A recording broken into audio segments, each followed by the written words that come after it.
किं पुनर्ब्राह्मणाः पुण्याः भक्ता राजर्षयस्तथा अनित्यमसुखं लोकम् इमं प्राप्य भजस्व माम् मन्मना भव मद्भक्तः मद्याजी मां नमस्कुरु मामे वैष्यसि युक्त्वैवम् आत्मानं मत्परायणः। ॐ तत्सदिति श्रीमद्भगवद्गीतासु उपनिषत्सु ब्रह्मविद्यायां योगशास्त्रे श्रीकृष्णार्जुनसंवादे राजविद्या राजगुह्ययोगो नाम 9मोऽध्यायः।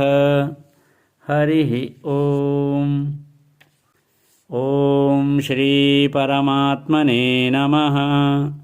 श्रीमद्भगवद्गीता अथ 10मोऽध्यायः। विभूतियोगः।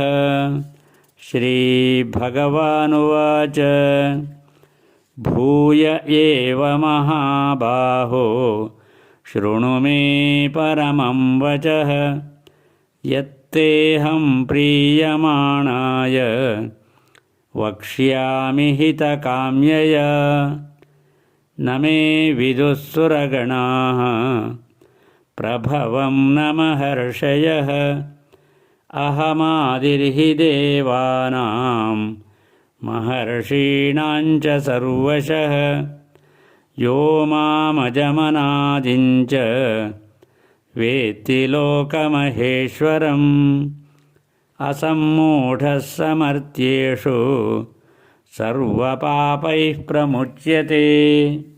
हरिः ॐ।